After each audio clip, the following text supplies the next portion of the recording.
విజయనగరం జిల్లా కార్యకర్తలు, నాయకులు, ఉపాధ్యాయులు అందరికీ కూడా ఉద్యమాభినందనలు తెలియజేస్తా ఉన్నాను. ఒక వారం క్రితం శ్రీకాకుళం జిల్లా నుంచి కూడా వచ్చారట, ఉమ్మడిగా పార్వతీపురం నుంచి కూడా వచ్చారు. కాబట్టి ఉమ్మడిగా శ్రీకాకుళం, విజయనగరం, పార్వతీపురం జిల్లా నుంచి వచ్చిన ఉపాధ్యాయులందరికీ కూడా ఉద్యమాభినందనలు తెలియజేస్తా ఉన్నాను. సరే, ఒక 10 రోజుల ముందనుకుంటాను క్రితం మన మదన్ గారు పాండు గారికి ఫోన్ చేసి, ఇలా నేను రాజ్యాంగంలో ఒక అవగాహన సదస్సు పెట్టాలనుకుంటున్నాను, కాబట్టి టీచర్స్ ఒక టెన్షన్ కి లోనవుతున్నట్లున్నారు, ఇలా పెడితే బాగుంటది కదా అని అడిగే క్రమంలో సరే వారు పెట్టమని చెప్పారు. అది ఇప్పటికీ సాకారమైంది. అయితే ఉపాధ్యాయులుగా, కార్యకర్తలుగా మీరు ఆర్గనైజేషన్ లోకల్ క్యాడర్ లో టెన్షన్ పడుతున్నారో లేదో కానీ జిల్లా స్థాయి నాయకులు అయితే మాత్రం చాలా టెన్షన్ పడుతున్నారు.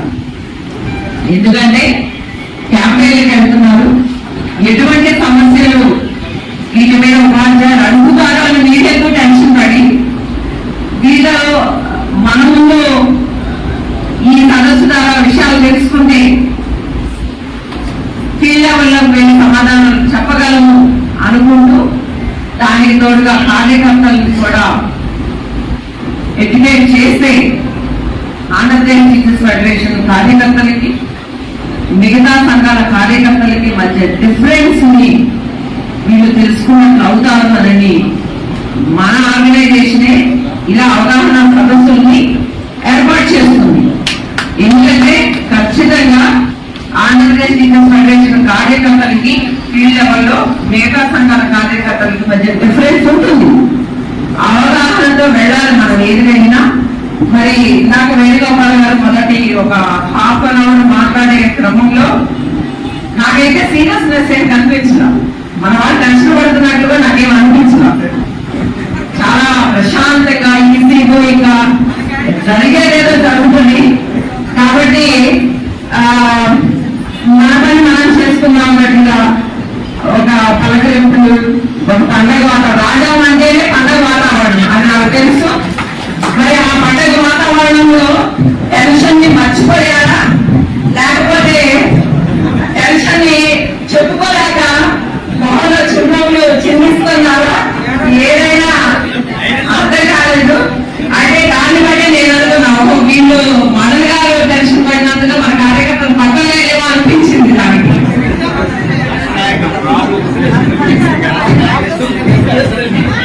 అయితే వాస్తవానికి ఒకటేది, జిల్లాల విభజన అనేది మన అవసరాలను జరగదు. రాజకీయ అవసరాలు కానివ్వండి, పాలక వర్గాల అవసరాల రీత్యా వాళ్ళు విభజన చేసుకుంటారు. తెలంగాణలో 33 జిల్లాలయ్యే, మనకి ముందు ప్రభుత్వం 26 చేస్తే ఇప్పుడు వచ్చిన ప్రభుత్వం 28 చేసింది. వాళ్ళ రాజకీయ అవసరాలు ఉంటాయి, దానిలో పరిపాలన అవసరాలు కూడా ఉంటాయి. సరే, ఎప్పుడైతే జిల్లా విభజన జరిగిందో, జిల్లా విభజన జరిగిన వెంటనే ఉద్యోగుల విభజన కూడా జరగాలి. వాస్తవాన్ని ఎప్పుడు 2022లో జిల్లా విభజన జరిగితే ఇప్పటిదాకా కూడా ఉద్యోగుల విభజన జరగలేదు. తాత్కాలికంగా కొంతమందిని అటు డిప్యుటేషన్ల మీద కేటాయించి వ్యవస్థలను అయితే నడుపుతున్నారు. కానీ ఈ గవర్నమెంట్ వచ్చిన తరువాత ఇంకా 2 జిల్లాలు పెంచిన వెంటనే మొత్తంగా ఆర్గనైజేషన్ ఆఫ్ లోకల్ క్యాడర్ జరగాలి అని చెప్పి సెంట్రల్ గవర్నమెంట్ కి, రాష్ట్రపతి గారికి అప్పీల్ చేయడం, అక్కడి నుంచి గెజెట్ మనకి విడుదల కావడం కూడా జరిగింది. ఎప్పుడు విడుదలైంది గెజెట్? డిసెంబర్ 15, 2025లో మనకి ఒక గెజెట్ SO 5777 అనే గెజెట్ మనకి రిలీజ్ అయింది. సరే ఆ తర్వాత ఆ గెజెట్ 17 డిసెంబర్ వచ్చిన తర్వాత కూడా మన వాళ్ళలో పెద్ద ఆందోళన కలగలేదు. ఎందుకంటే గెజెట్ ఎవరు పట్టించుకోవాలా వాస్తవానికి. ఎప్పుడైతే 45 గెజెట్ అనుసరించి 45 జీవో వచ్చిందో ఈ విభజన మొదలు అవుతుంది అనే సంకేతాలు వచ్చాయో అప్పుడు క్యాడర్ కి ఒక భయం అయితే వచ్చింది. అసలు నా లోపల క్యాడర్ ఏంటి, నేను ఎక్కడ ఉంటాను, నేను పుట్టింది ఈ జిల్లా, రేపు విభజనలో వేరే జిల్లా అయితే నా సొంత జిల్లా ఇద్దా అదే ఇద్దా, అసలు నేను మళ్ళీ ఆ జిల్లా నుంచి ఈ జిల్లాకి రాగలనా లేదా, ఇలా చాలా రకాలుగా ఒక ఆలోచన మానసికంగా. ఇందాక వేణుగోపాల్ గారు చెప్పారు తెలంగాణలో 30 మంది చనిపోయారని ఈ టెన్షన్ తో. ఒకటే నేను మన విశాఖలో కూడా చెప్పాను, ఇక్కడ కూడా ఒకటే చెప్తా ఉన్నాను, మనకి మన జాబ్ అనేది శాశ్వతం, మన ఉద్యోగం ఎవరు తీసేయలేరు. మనకి ప్రమోషన్లు తక్కువ ఉంటాయి కాబట్టి స్థాయిలో పనిచేసే అనేక అధికారులు చూడండి, మన డిగ్రీలను చూడండి, వాళ్ళంతా కూడా ఎక్కడ వేస్తే అక్కడికి వెళ్ళి పనిచేస్తా ఉంటారు. వాళ్ళు ఎందుకంటే మానసికంగా సిద్ధంగా లేకపోవడం వల్లే మనకి ఇబ్బందులు అనేవి వస్తాయి. అయితే మనము ఆందోళన చెందినంత నష్టం ఫీల్డ్ లెవెల్లో ఒరిజినల్ గా జరగదనేది గుర్తుపెట్టుకోండి. మనం ఆందోళన ఎంత నష్టపోతామని ఆందోళన చెందుతున్నామో అంత నష్టం ఫీల్డ్ లెవెల్లో ఉండదు. ఇది మీరు గుర్తుపెట్టుకోవాల్సిన అవసరం ఉంది. సరే 45 జీవో ఇస్తూ మనకి ఏమి డైరెక్షన్ ఇచ్చారంటే 27 నెలల్లో మొత్తం ఈ తతంగం మొత్తం పూర్తి కావాలి అని అనేది చాలా స్పష్టంగా చెప్పారు. అంటే మన గవర్నమెంట్ ఏం చేసింది, కొంత ఎర్లీగానే ఇచ్చి డిసెంబర్ లో ఇచ్చారు గెజిట్, 27 నెలలు టైం ఇచ్చారు. ఇప్పటికి 7 నెలలు టైంలోనే చాలా డిపార్ట్మెంట్స్ లో చిన్న చిన్న డిపార్ట్మెంట్స్ లో ఆ డిపార్ట్మెంట్స్ నుంచి వాళ్ళు మొత్తంగా డీటెయిల్స్ ని గవర్నమెంట్ కి పంపించడం, టీఏడికి అది యాక్సెప్ట్ అయ్యి మీరు ఉద్యోగుల విభజన చేసుకోండి అని ఆ జిఏడి చెప్పడము ఒక 4-5 డిపార్ట్మెంట్స్ జరిగిపోయాయి. సో వాళ్ళు విభజన మొదలు పెట్టారు. మన స్కూల్ ఎడ్యుకేషన్ కి సంబంధించి మనకి తెలుసు, స్కూల్ ఎడ్యుకేషన్ లో ట్రాన్స్ఫర్లు ప్రమోషన్లు అంటేనే నెలల తరబడి సాగదీస్తారు. ఇంకా మనకేమి మొన్న మధ్య వాట్సాప్ లో హడావుడి చేసినట్టుగా ఆగస్టు 5వ తేదీకి మొత్తం అయిపోవాలనేది వాస్తవం కాదు. ఎందుకంటే అసలు మాతో ప్రతిపాదన ఏ విధంగా పంపించాము అనేది గవర్నమెంట్ చెప్పింది కానీ, స్కూల్ ఎడ్యుకేషన్ డిపార్ట్మెంట్ చెప్పింది కానీ అవి జిఏడి నుంచి తిరిగి యాక్సెప్ట్ అయి రాలేదు. మన అంటే ఈ ఉద్యోగుల్ని ఈ క్యాడర్ లో ఉంచుతున్నాము అని చెప్పి ఆయా డిపార్ట్మెంట్ వాళ్ళు జిఏడికి పంపించాలి. ఈ ప్రపోజల్స్ ని మేము ఇట్లా విడదీసామని పంపిస్తే ఓకే, మీరు ఏదైతే ఆ ప్రపోజల్స్ వచ్చాయో ఆ విభజన జరిగిందో అది న్యాయబద్ధంగానే ఉంది అని గవర్నమెంట్ నమ్మితే తిరిగి మనకి అప్రూవల్ ఇస్తుంది. మీరు పర్సన్స్ ని విభజన చేసుకోవచ్చు అని. సరే, ఈ విభజన జరిగేటప్పుడు 2 అంశాలు కూడా మనకు గుర్తు బాగా పెట్టుకోవాల్సిన అంశాలు ఏంటంటే క్యాడర్ స్ట్రెంత్ వేరు, వర్కింగ్ స్ట్రెంత్ వేరు అనేది కూడా మనం గుర్తు పెట్టుకోవాలి. క్యాడర్ స్ట్రెంత్ అంటే ఇంక్లూడ్ వేకెన్సీస్, ఏవైతే ఖాళీలు ఉన్నాయో అవి మొత్తం కలిపి క్యాడర్ స్ట్రెంత్ అవుతాయి. వర్కింగ్ స్ట్రెంత్ అంటే ప్రజెంట్ వర్కింగ్. వర్కింగ్ అంటే ఏ వర్కింగ్, సస్పెన్షన్ లో ఉన్నా మీరు, లేకపోతే ఆబ్సెంటీగా ఉన్నా, లాంగ్ లీవ్ లో ఉన్నా, అదర్ డిపార్ట్మెంట్ లో ఫారెన్ సర్వీస్ కింద పనిచేస్తున్నా, మీ పేరెంట్ మేనేజ్మెంట్ ఏదైతే ఉందో ఆ పేరెంట్ మేనేజ్మెంట్ కే మీ క్యాడర్ ని అలాట్ చేస్తారు, అక్కడే లెక్కిస్తారు. అక్కడి నుంచే ఆ వర్కింగ్ క్యాడర్ స్ట్రెంత్ నుంచే జిల్లాలకి విభజన అనేది చేయడం జరుగుతుంది. ఆ విభజన ఎలా చేస్తారు, ఎన్ని స్టేజెస్ లో జరుగుతారు అనేది కూడా ఇందాక వేణుగోపాల్ గారు కూడా చెప్పారు. 129 129 అనే ఒక జీవో మనకి రిలీజ్ చేయడం జరిగింది. చాలా వచ్చాయి, సర్క్యులర్స్, మెమోలు, జీవోలు చాలా వచ్చాయి, కానీ అన్నింటిలో సారం ఒకటే. డిఫరెంట్ గా కొంచెం క్లారిటీగా ఉన్నది జీవో 45 నుంచి 129. ఒకసారి మన వాళ్ళంతా చదివే ఉంటారు. ఎందుకంటే వన్స్ ఒక జీవో రిలీజ్ అయిన వెంటనే తెలుగు కూడా వాట్సాప్ లో అప్లోడ్ చేస్తున్నాం.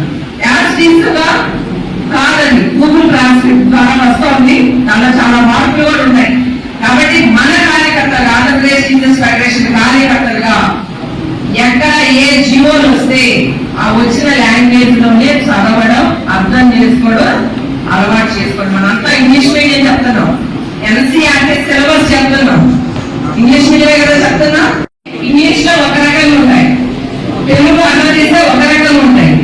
అవి అధికారులకు ఒక రకంగా అర్థం అవుతాయి, ఉపాధ్యాయులకు ఒక రకంగా అర్థం అవుతాయి.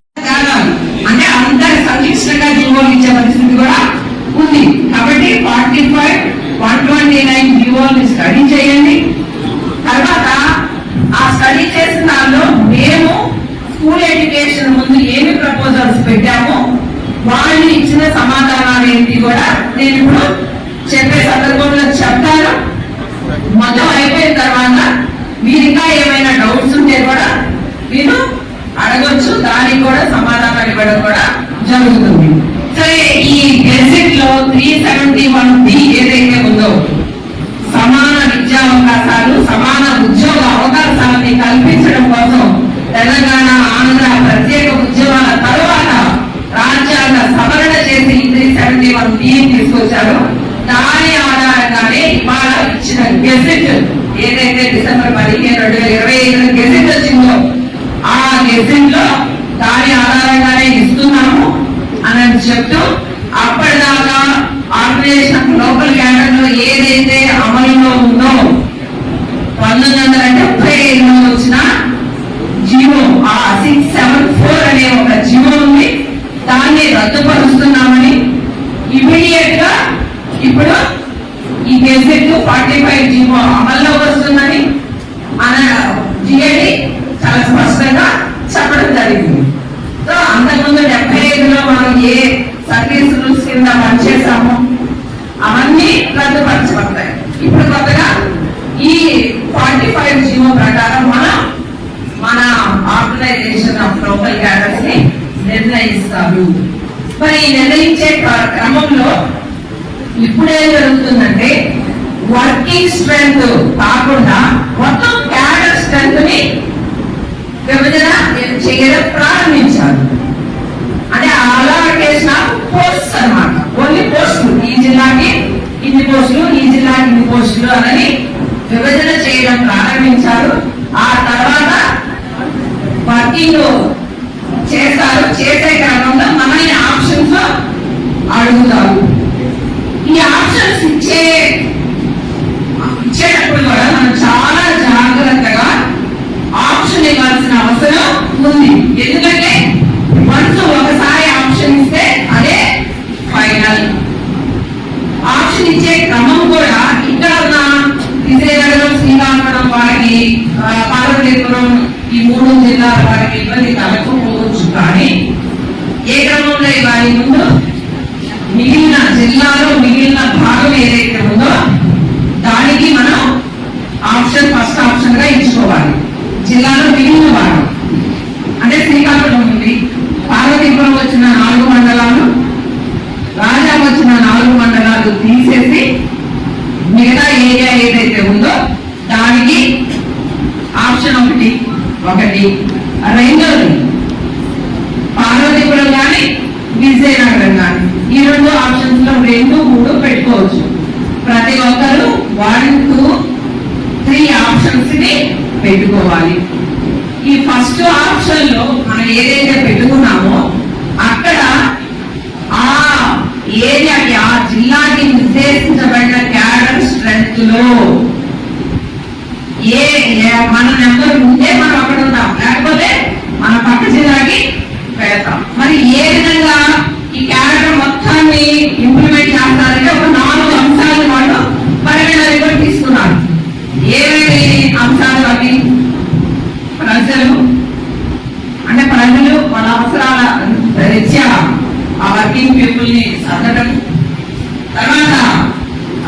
యూనిట్ ప్రాతిపదికన సత్తడము, గవర్నమెంట్ అవసరం అనుకుంటే ఆ పోస్ట్ ని అక్కడి నుంచి ఇక్కడికి వచ్చే అవకాశము, ఇలా రకరకాలుగా ఒక 4-5 పాయింట్స్ పెట్టి కొత్తగా ఈ వర్కింగ్ క్యాడర్ ని డివైడ్ చేస్తాము అనేది వాళ్ళు చెప్తున్నారు.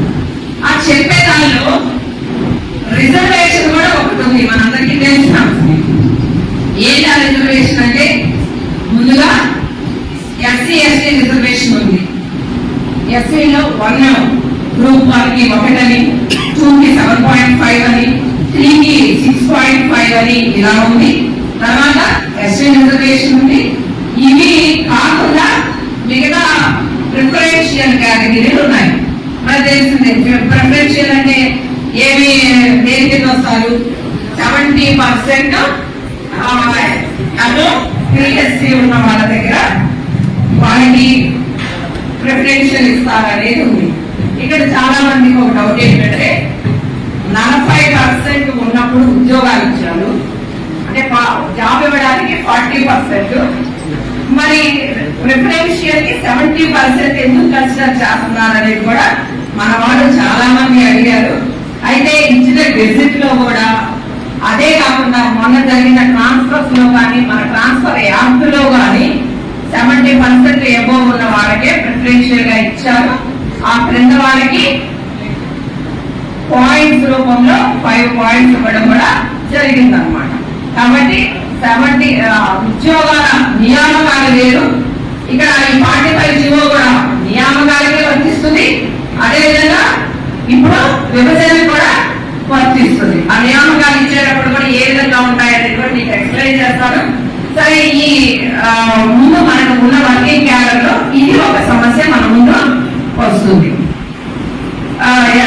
ఏది 70% ఏవో ఉన్న వాళ్ళని కన్సిడర్ ఎందుకు చేస్తున్నారనే దానికి అది ఒక ఉపాధ్యాయులకే కాదు, మొత్తంగా అన్ని డిపార్ట్మెంట్లకి సంబంధించిన అంశం కాబట్టి అది జిఏడికి సంబంధించి జిఏడి ఇక మనం ఏదడిగినా దాన్ని యాక్సెప్ట్ చేసే పరిస్థితి అయితే లేదు. ఇంకా నెక్స్ట్ ఇంకోటి ఏముంది, ఎంఆర్ చిల్డ్రన్ ఎవరైతే ఉంటారో వాళ్ళకి కూడా ప్రిఫరెన్షియల్ ఉంది. తర్వాత రకరకాల డిసీజెస్ ఉన్నాయి, ఒక 5 రకాలు ఇచ్చారు. మనం దానికి యాడ్ చేసి ఒక 2 కూడా అడిగాం ఎక్స్ట్రా. కిడ్నీ డయాలసిస్ చేయించుకునే వాళ్ళు ఒకటి, తలసేమియా ఒకటి, ఈ 2 కూడా మనం యాడ్ చేయమని అడగడం జరిగింది. జిఐటీని అడిగాం, స్కూల్ ఎడ్యుకేషన్ కూడా అడగడం జరిగింది. అవి ప్రిఫరెన్షియల్ కింద ఉంటాయి. మనకి కూడా డౌట్ వస్తుంది, ప్రిఫరెన్షియల్ లో 100 పోస్టులు ఉంటే 100 పోస్టుల్లో 100 మంది ప్రిఫరెన్షియల్ ఉంటే ఆ 100 మందిని అక్కడ సర్దుతారా? ఆ 100 మంది అక్కడ అయిపోతే మరి మామూలుగా ఏ ప్రిఫరెన్షియల్ లేని వాళ్ళ వర్కింగ్ పీపుల్ పరిస్థితి ఏంటనేది కూడా మనకు ఒక డౌట్ వస్తుంది. చాలా స్పష్టంగా జిఏటీలో ఏమి ఇచ్చారంటే ఆ గెజెట్ లో మొత్తంగా రిజర్వేషన్ కానివ్వండి, ప్రిఫరెన్షియల్ కానివ్వండి, వాళ్ళకి 100% అలాట్మెంట్ ఉంటుంది. వాడు ఏ జిల్లా కోరుకుంటే ఆ జిల్లాకి వాళ్ళ అలాట్మెంట్ ఉంటుంది. వాళ్ళు అయిపోయిన తర్వాతనే వర్కింగ్ వాళ్ళని సర్దడం కూడా జరుగుతుంది. ఆ జరిగే క్రమంలో ఇంకా ఎవరైనా ఈ జిల్లాకి ప్రిఫరెన్షియల్ వాళ్ళు ఒక 4 జిల్లాకి మామూలు వాళ్ళని వర్కింగ్ స్ట్రెంత్ ని కేటాయిస్తే ఇంకా ఒక ప్రిఫరెన్షియల్ మిగిలిపోయి ఉన్నట్లు అనిపిస్తే మిగిలిపోతే ఇక్కడ మామూలు వాళ్ళకి కేటాయించిన పోస్టును కూడా తీసేసి వాళ్ళకి ప్రిఫరెన్షియల్ వాళ్ళకే ఆ పోస్టు కేటాయించడం జరుగుతుంది. అదే ఇక్కడ రిజర్వేషన్ సంబంధించి కూడా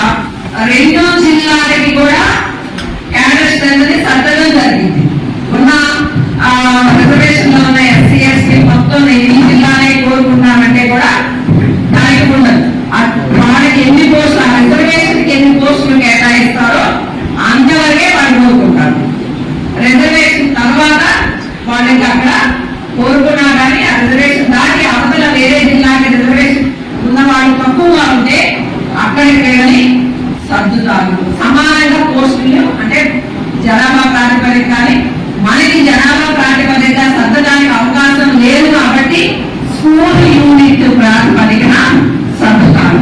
మనకు ఆల్రెడీ క్యాడర్ స్ట్రెంత్ ఏ స్కూల్లో ఎన్ని పోస్టులు ఉన్నాయనేది క్యాడర్ స్ట్రెంత్ ఫిక్స్ అయి ఉంది కాబట్టి ఆ ప్రకారం ఆ నీడింగ్ ప్రకారం యూనిట్ నీడింగ్ ప్రకారం మనల్ని సర్దడం అయితే జరుగుతుంది అక్కడికి సంబంధించి.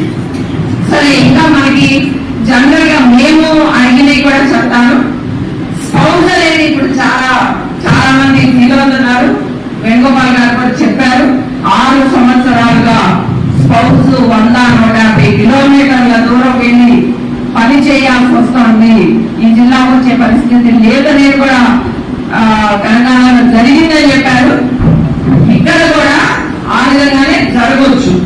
స్పౌజ్ వేరే లోకల్ క్యాడర్కి వెళ్తే ఇక్కడ గెజిట్ లో ఒక ఆప్షన్ అయితే ఇచ్చారు. 3 days లోపు ఒక మీ జిల్లాకి కేటాయించబడిన తర్వాత 3 days లోపు నా స్పౌజ్ పలానా జిల్లాలో లోకల్ క్యాడర్ గా ఆర్గనైజ్ అయి ఉన్నారు కాబట్టి నన్ను కూడా తీసుకెళ్లి అక్కడ చేర్చండి అని అప్పీల్ పెట్టుకుంటే ప్రభుత్వానికి ప్రభుత్వం యాక్సెప్ట్ చేస్తే ఇంకా పోస్టులు వేకెన్సీలు ఉన్నాయి, 12,000 అడ్జస్ట్ చేయొచ్చు అని చెప్పి చేసినప్పుడు ఇంటర్ డిస్ట్రిక్ట్ లాగా వాళ్ళ సర్వీస్ మొత్తాన్ని కోల్పోయి ఇక్కడికి వచ్చే పరిస్థితి ప్రమాదం ఉంది. అందుకని మనమే అడిగామంటే ఎవరైతే స్పౌసులు జిఏడి కన్సిడర్ చేసి మళ్ళీ మీరు ఈ జిల్లాకి మీ స్పౌస్ ఉన్నారు కాబట్టి మీరు అప్పీల్ చేస్తున్నారు కాబట్టి ఈ స్పౌస్ రావచ్చు జిల్లాకి అని కన్సిడర్ చేస్తే వాళ్ళని పూర్తి సర్వీస్ లో వాళ్ళకి కేటాయించడం అనేది మనం అడిగాం. రిప్రజెంట్ చేసాం ఆంధ్రప్రదేశ్ టీచర్స్ ఫెడరేషన్ గా. ఇక ఈ స్పౌసుల గారికి వచ్చేసరికి ఇంకొక రకమైన క్యాడర్ కూడా అడుగుతున్నారు. ఎవరు ఇంటర్ డిస్ట్రిక్ట్ లో వచ్చిన వాళ్ళు, మ్యూచువల్స్ వచ్చిన వాళ్ళు కూడా ఉన్నారు. వాళ్ళు కూడా మా సర్వీస్ మొత్తాన్ని కేటాయించమని అడుగుతున్నారు. వాళ్ళు కూడా మేము ఇంటర్ డిస్ట్రిక్ట్ లో వచ్చాం కాబట్టి ఇది ఆర్గనైజేషన్ ఆఫ్ లోకల్ క్యాడర్ కాబట్టి ప్రమోషన్ ఎట్లాను నేను వచ్చింది కన్సిడర్ చేస్తున్నాను. ఈ జిల్లాకు వచ్చింది ఏంటంటే తర్వాత ట్రాన్స్ఫర్స్ లో కూడా పాయింట్లు కూడా ఇక్కడ జిల్లాకు వచ్చి కనిపించే స్టేషన్ పాయింట్లు ఇస్తున్నారు. ఆ ముందు చేసిన సర్వీస్ ని పరిగణలోకి తీసుకునే పరిస్థితి లేదు కాబట్టి ఆ ప్రమోషన్లకి మేము ఆ రకాలు కోల్పోయాము. కానీ ఇక్కడ ఆర్గనైజేషన్ లోకల్ క్యాడర్ లో మాత్రం ఖచ్చితంగా ఆ జీరో వాళ్ళు ఏదైతే సర్వీస్ లో చేరారో ఆ డేట్ ప్రకారమే మాకు అవకాశం కల్పించండి అనేది వాళ్ళు అడుగుతా ఉన్నారు. దీనికి సంబంధించి జిఐడిలో చాలా స్పష్టంగా ఇచ్చిన గెజిట్ లో చాలా స్పష్టంగా ఏమిచ్చారంటే వాళ్ళు ఇంటర్ డిస్ట్రిక్ట్ లోను మ్యూచువల్స్ గాను స్పౌస్ గాను మ్యూచువల్ గాను ఇంటర్ డిస్ట్రిక్ట్ ట్రాన్స్ఫర్స్ జరిగి వస్తే వాళ్ళు ఏ సర్వీస్ రూల్స్ నిబంధన ప్రకారం ట్రాన్స్ఫర్ అయి వచ్చారో అదే సర్వీస్ రూల్స్ అమలవుతాయి అని చాలా స్పష్టంగా ఉంది. కౌంట్ చేయబడదు, ఇక్కడికి వచ్చిన డేట్ నుంచే చేస్తారు. ఇది ట్రాన్స్ఫర్స్ లో అయితే మనము స్కూల్ ఎడ్యుకేషన్ అనేక రకాలుగా మనం అడగొచ్చు, చేయొచ్చు. ఇది జిఐడికి సంబంధించిన విషయం, అందరు ఉద్యోగస్తులకు సంబంధించిన విషయం కాబట్టి అది జిఐడి గవర్నమెంట్ నిర్ణయం తీసుకుంటేనే అవి జరుగుతాయి. అయితే దానిలో ఎయిడెడ్ సర్వీస్ ఎవరైతే ఎయిడెడ్ పాఠశాల నుంచి మన జడ్పీలు కానీ అట్లా వచ్చున్నారు వాళ్ళని మనం వాళ్ళ సర్వీస్ మొత్తం కౌంట్ చేయమని అడిగాము. ఎందుకు అడిగాము అంటే ఆంధ్రప్రదేశ్ టీచర్స్ ఫెడరేషన్ అడిగాము. ఎందుకు అడిగామంటే వాళ్ళు 2022లో ఏదైతే ఎయిడెడ్ స్కూల్ అని తన గవర్నమెంట్ స్వాధీనం చేసుకుంటూ ఆ ఎయిడెడ్ స్కూల్ మేనేజ్మెంట్ మేము మీకు గవర్నమెంట్ అప్పగిస్తున్నాము ఆ ఎయిడెడ్ ని అని చెప్తున్నప్పుడు ఆ టీచర్లు కూడా వేరే ఆప్షన్ లేక మేము కూడా వస్తామనేది ఇవ్వడం జరిగింది. అంటే వాళ్ళని బలవంతంగా ఆ ఎయిడెడ్ నుంచి జడ్పీకి గవర్నమెంట్ కి తరలించడం జరిగింది. అది వాళ్ళ తప్పు కాదు. అందుకని మామూలు నిబంధన ప్రకారం 50% వాళ్ళకి సర్వీస్ కౌంట్ చేయాలి. గవర్నమెంట్ వాళ్ళు తీసుకున్నట్లయితే మరి అదన్నా కౌంట్ చేయడానికి మనం రిప్రజెంట్ చేశాము.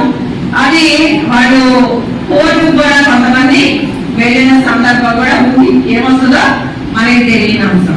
తర్వాత రివర్షన్ వచ్చిన వాళ్ళకి కూడా ఒక పరిస్థితి ఉంది. ప్రమోషన్కి వెళ్ళి వాళ్ళు రివర్షన్ వస్తారు.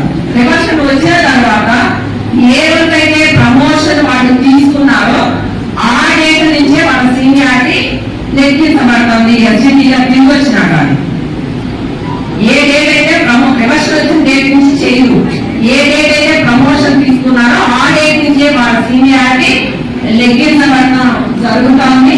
దానికి సంబంధించి కూడా మనం అసలు రివర్షన్ అనేది మన సర్వీస్ రూల్స్ లోనే లేదు, ఎక్కడా లేదు. రివర్షన్ రావడం అనేది అసలు ఏ డిపార్ట్మెంట్ లోనూ లేదు, ఎక్కడా లేదు, మనకి కూడా లేదు. అసలు వీళ్ళని మనం అనేక సందర్భాల్లో ప్రాతినిధ్యం చేసిన సందర్భంలో స్కూల్ ఎడ్యుకేషన్ డిపార్ట్మెంట్ వాళ్ళు జిఏకి వెళ్ళి అసలు వీళ్ళ సర్వీస్ ని వాళ్ళు ఎస్జిటిగా చేతి కాడ నుంచి కౌంట్ చేయమంటున్నారు. మేమేమో రివర్షన్ వచ్చిన ఆ ప్రమోషన్ పొందిన డేట్ నుంచి కౌంట్ చేస్తున్నాం అనేది చెప్పిన సందర్భంలో జిఏడి వాళ్ళు అసలు మీకు ఎలా తరకాయ లేదా, మీరు అసలు ఎలా వీళ్ళ రివర్షన్ అనేది ఏ డిపార్ట్మెంట్ లో ఉంటా ఈ యొక్క డిపార్ట్మెంట్ లోనే మీరు ఎందుకు అలౌ చేశారు, అసలు ఈ సర్వీస్ రూల్స్ తీయండి అంటే ఎక్కడ సర్వీస్ రూల్స్ లో కూడా రివర్షన్ రావడానికి ఎక్కడా లేదు. ఓకే, రీలింక్విష్ ఇవ్వడానికి మాత్రం ఉంది, అంతేగాని రివర్షన్ చేయడానికి దానికి లేదు.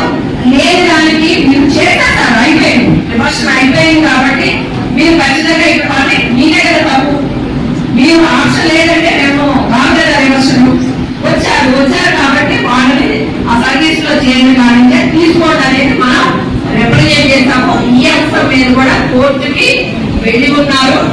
ఏదో కొంత వీళ్ళని ఆ సర్వీస్ కూడా పర్యటిస్తామని కోర్టు నుంచి వచ్చిందనే కొంతమంది చెప్తా ఉన్నారు. మరి అది ఎంతవరకు రేపు ఆర్డర్ వస్తే కానీ మనకి తెలియని అంశం. ఇవి మనకున్న సమస్యలు. ఇలా 1975 లో ఉన్న లోకల్ క్యాడర్ కి సార్ బోర్ పడుతుందా, ఆర్డర్ స్టార్ట్ అయిందంటే బోర్ పడుతుంది. ఇప్పుడు ఇచ్చిన 45 జీవోకి మధ్య డిఫరెన్స్ ఏంటంటే గతంలో మనకి డిస్ట్రిక్ట్ జోనల్ పోస్ట్ ఉంది, ఇప్పుడు మల్టీ జోన్ కూడా పెట్టారు.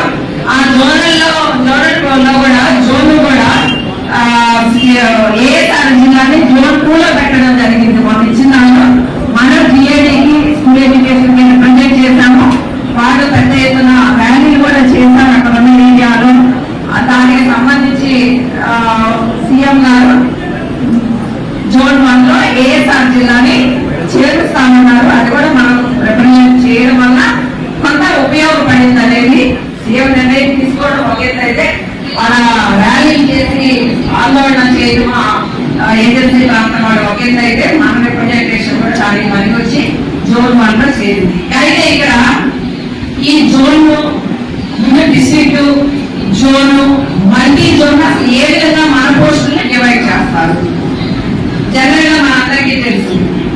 ఈ ఆంధ్రప్రదేశ్ లోకల్ క్యాడర్ రావడం ముందు మనందరికీ ఉన్న చిరకాల కోరిక, దాదాపు 30 సంవత్సరాలుగా ఉన్న కోరిక ఏంటంటే సర్వీస్ రూల్స్ రావాలనేది.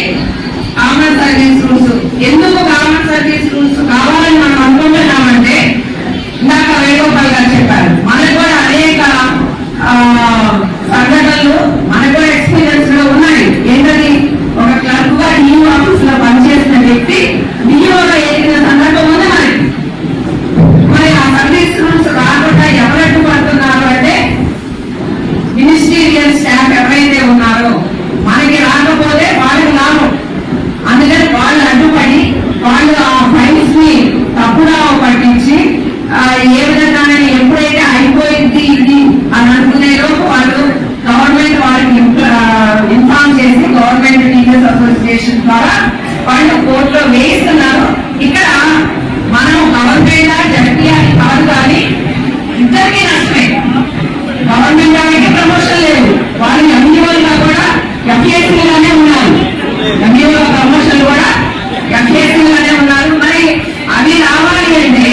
శ్రీకాకుళం వాళ్ళు పార్వతీపురం వెళ్ళొచ్చు, విశాఖ కూడా వెళ్ళాలి కదా, ఏజెన్సీ కూడా వెళ్ళాలి కదా. అదే డిస్ట్రిక్ట్ పోస్ట్ అయితే అక్కడే ఉంటాం. జోనల్ పోస్ట్ మీరు అడిగి మమ్మల్ని తీసుకెళ్ళి ఎక్కడో ఏజెన్సీలో పెడతారనే వాళ్ళు ఉంటారు. కానీ సర్వీస్ రూల్స్ మనం సాధించుకోవాలంటే మొట్టమొదటి అడుగు అన్ని రకాల క్యాడర్లని ఒకటేగా ప్రభుత్వం దగ్గర మనం ఆర్డర్ తెప్పించుకోవాలి. దానికి చేసిన మొట్టమొదటి ప్రయత్నమే 7 రకాల హెచ్ఎం పోస్టులని ఒకే జోనల్ పోస్టులుగా పెట్టమన్నాం. అదే రకంగా ప్రతిపాదన పంపిస్తూ వాళ్ళు దీనిలో కూడా మన కుట్ర చేశారు. అక్కడ ఉంది ఏం చేశారంటే మనం ఏం చెప్పాము, మొత్తం 7 రకాలని జోనల్ పోస్టులో పెట్టమంటే వాళ్ళు ఏం చేశారు, విడివిడిగా government HM zonal post, ZP HM zonal post, municipal HM zonal post. మరి డిస్ట్రిక్ట్ పోస్టులు ఏంటి, స్కూల్ అసిస్టెంట్లు, ఎఫ్జీటీలు, మున్సిపల్ పాఠశాల పనిచేసే స్కూల్ అసిస్టెంట్లు, ఎఫ్జీటీలు డిస్ట్రిక్ట్ పోస్టు, మండల పరిషత్లో పనిచేసే స్కూల్ అసిస్టెంట్లు, ఎఫ్జీటీలు డిస్ట్రిక్ట్ పోస్టు. అన్ని హెచ్ఎంలు జోనల్ పోస్ట్ అయ్యి అన్ని ఎఫ్జీటీలు, అన్ని మేనేజ్మెంట్ లో పనిచేసే ఎఫ్జీటీలు, స్కూల్ అసిస్టెంట్లు డిస్ట్రిక్ట్ పోస్టులు అయితే కలిపి కదా పంపించాలి, కలిపి పంపలేదు. ఇది మినిస్ట్రీరియల్ స్టాఫ్ చేసిన పని. దీనికి సంబంధించి తెలంగాణలో ఒక 3 జీవోలు రిలీజ్ అయ్యాయి. ఆ 3 జీవోలు మన సార్లు ఇట్లా రిలీజ్ అయ్యాయని చెప్తే అవి నాకు పెట్టండి సార్, మనం ప్రాతినిధ్యం చేద్దామని. అంటే మనకి బ్రాడ్ వేలో ఏది ఉపయోగమో చూడాలి. బ్రాడ్ వేలో మనకి సర్వీస్ రూల్స్ ఉపయోగం అంతే కదా. అంతేగాని మనం జోనల్ పోస్ట్ హెచ్చరిక చేయడం వల్ల మనం అక్కడికెక్కడికి వెళ్తామనేది చాలా తక్కువ నష్టం కలిగించే పని. మనకు ఇష్టం కాబట్టి అన్ని ఉపయోగించుకునే అవకాశం ఉంది కదా, నేను ప్రశ్నించుకున్నాం కాబట్టి సర్వీస్ రూల్స్ సాధనలో ఒక అడుగు మన దేశాన్ని అనేది కూడా మీకు తెలియజేస్తా ఉన్నాను. ఇది దీనికి సంబంధించి ఇంకా లోకల్ క్యాడర్కి సంబంధించి మనల్ని ఎలా నిర్ధారిస్తారు. ఇప్పుడు ఇక్కడైతే ఇబ్బంది లేదు, చేసిన తర్వాత డౌట్స్ క్లియర్ చేద్దామనుకున్నా మనల్ని అలాగే పెట్టలేదు. ముందు డౌట్స్ క్లియర్ చేసినాక మీకు తర్వాత చెప్పమన్నారు. ఉన్న అవగాహన అయితే డౌట్స్ క్లియర్ చేయడానికి అవకాశం ఉంటుంది కదా.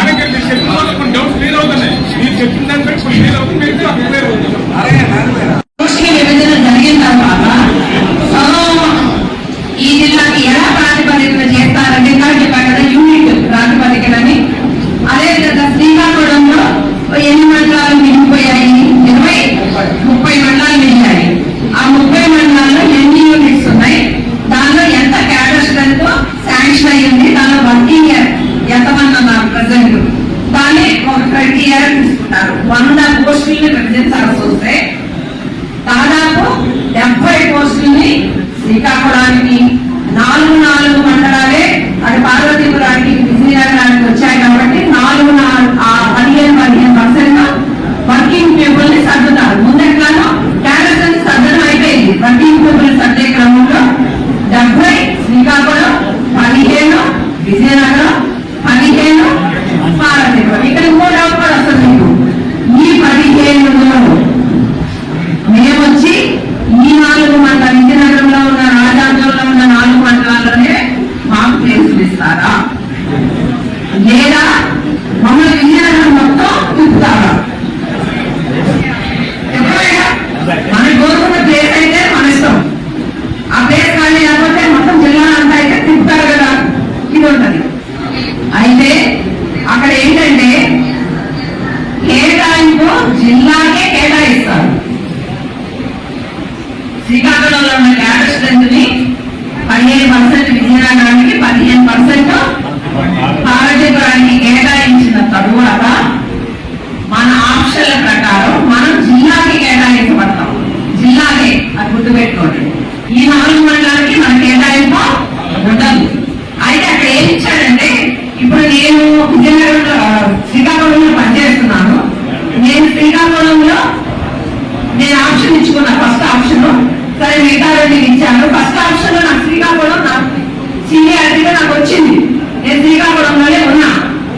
అయింది మన ట్రాన్స్ఫర్స్ లో, లేకపోతే రిటైర్మెంట్స్ ఉన్నాయి కదా ఈ 3-4 నెలల భాగం రిటైర్ అయిన వల్ల ఆ సంవత్సరం రైతులు ఇప్పుడు మనకి ట్రాన్స్ఫర్ జరిగింది.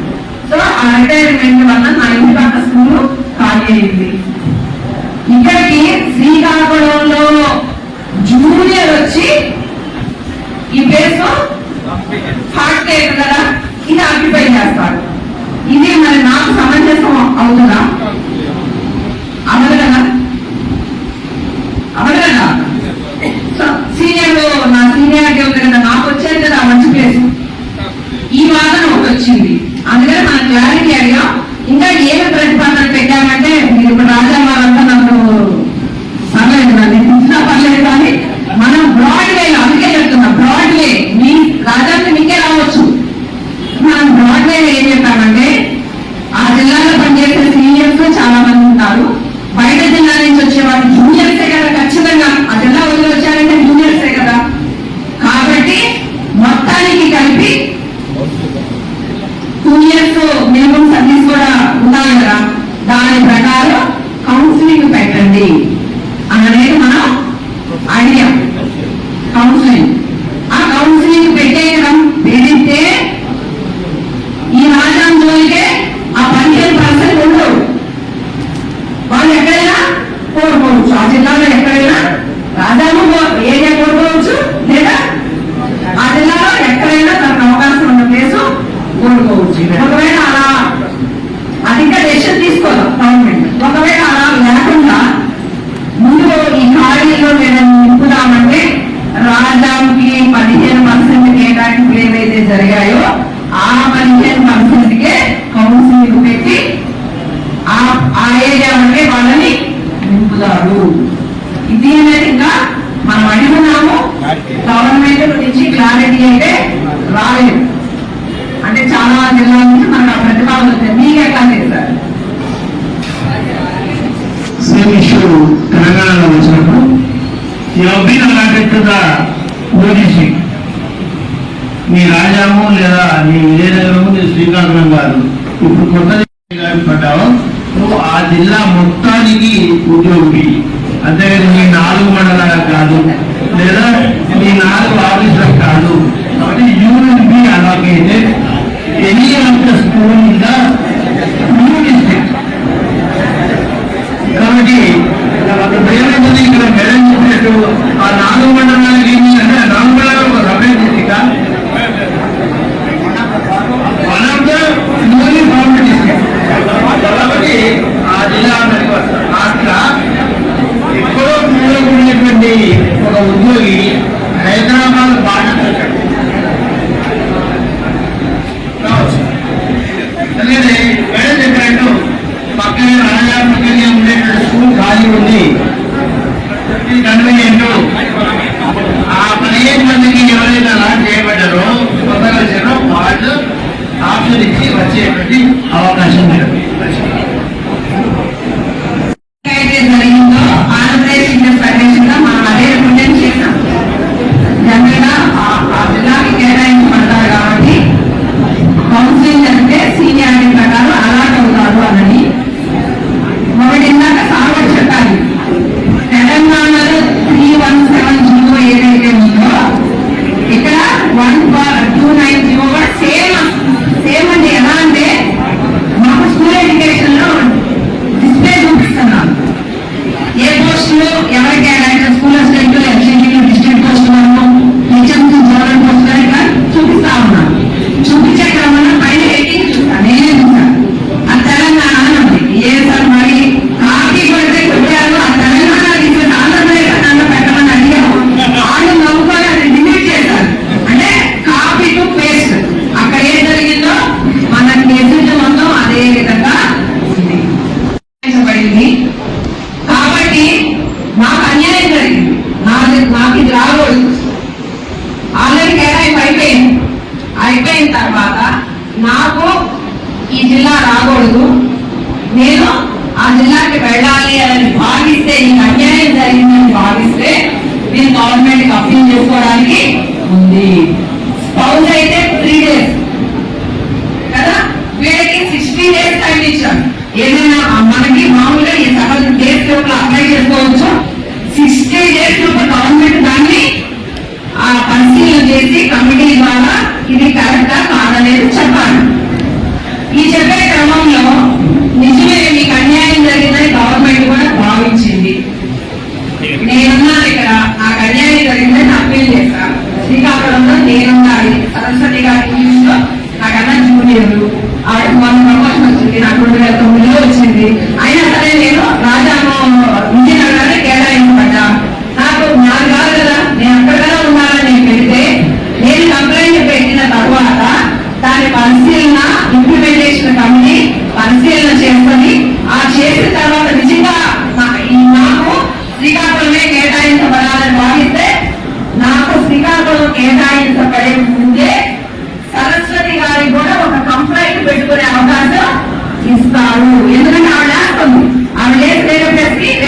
ఓవర్. అంటే ఏ పోస్ట్ కూడా లెఫ్ట్ ఓవర్ గా ఉండకూడదు, కేటాయించబడకుండా ఉండకూడదు.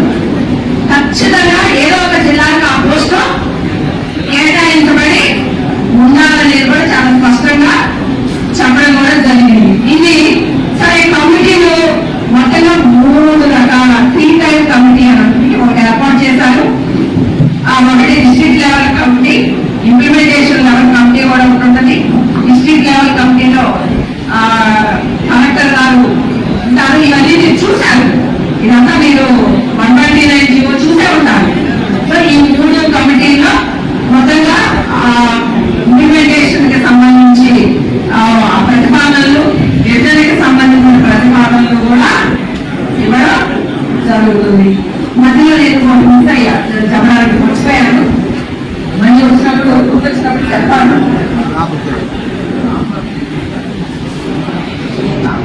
మీ జిల్లాకైతే ఇబ్బంది లేదు, కానీ ఎవరైనా మన వాళ్ళు అడిగితే ఒక సలహాగా ఇప్పుడు విజయనగరం వాడుతున్నారు. విజయనగరము 2 జిల్లాలుగా విడిపోయింది. 2 జిల్లాలుగా విడిపోయిన సందర్భంలో ఒక జిల్లా 2 జిల్లాలుగా విడిపోతూ కొన్ని పోస్టులు మాత్రమే ఇంకొక జిల్లా, కొన్ని మండలాలు మాత్రమే వేరే జిల్లా కేటాయించబడినప్పుడు మనం ఎట్లా ఆప్షన్స్ ఇచ్చుకోవాలనేది కూడా ఇచ్చాడు. మన జిల్లా పక్క విడిపోయిన జిల్లా, ఆ తర్వాత కొన్ని మండలాలు కేటాయించబడిన జిల్లా.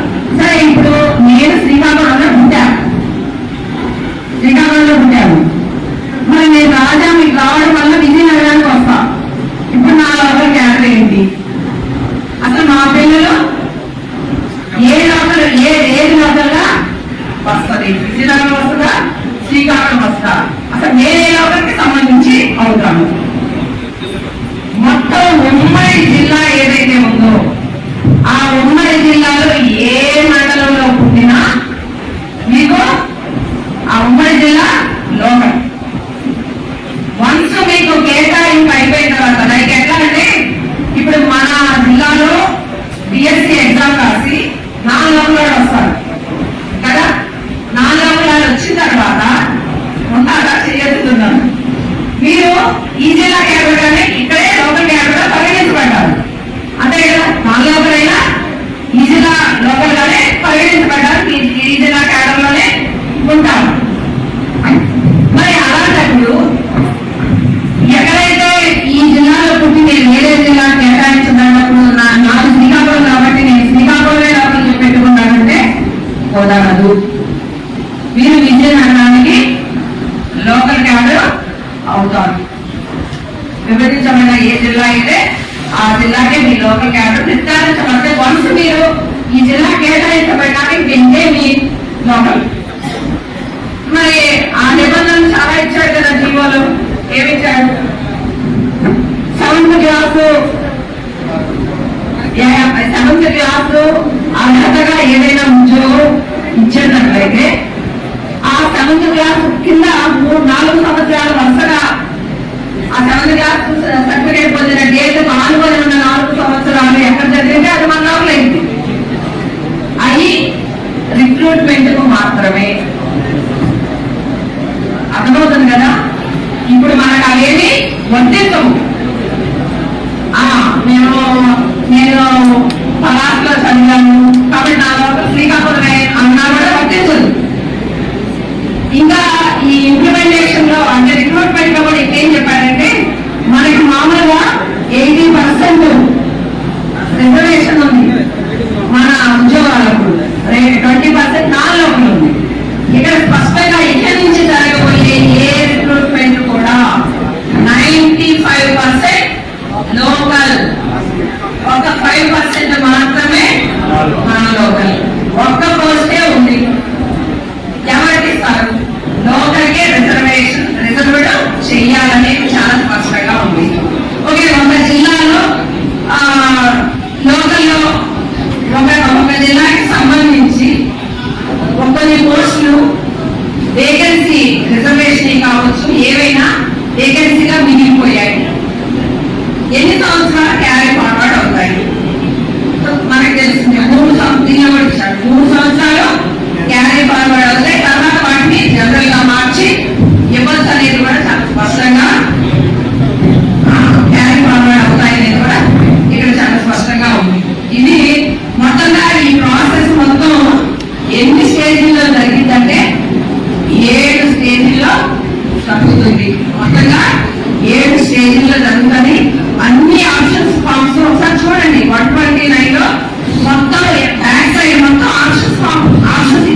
చేయండి.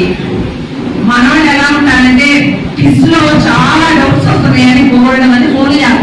చాలా తప్పుడు పడ్డాయి, పొరపాటున పెట్టేశాము, ఎడిట్ చేయించండి మేడం అని అడుగుతున్నారు మనవాళ్ళు చాలా మంది క్విజ్ లో అప్డేట్ చేశారు. అలాంటి అవకాశం దీనిలో రాదు. రాష్ట్ర సంఘం కూడా ఏమీ చేయలేదు. కాబట్టి మనం ఇచ్చే ఆప్షన్స్ ని చాలా జాగ్రత్తగా ఇచ్చుకుంటే వన్స్ సబ్మిట్ చేస్తే అది ఫైనల్, ఇంకే విధమైన మార్పు చేయబడదు. ఇది ప్రాథమికంగా 1 hour టైం అయింది. ఇంకా ఏమైనా డౌట్స్ ఉంటే మీరు నేను చెప్తాము. ఒక ½ hour వీటి మీద డౌట్స్ సెషన్.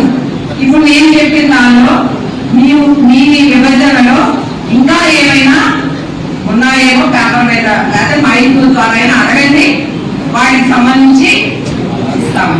మనం ఏ జిల్లా ప్లేస్, మనం ఏ జిల్లాకి వెళ్ళినా మన ఉద్యోగం మాత్రం ఉంటుందనేది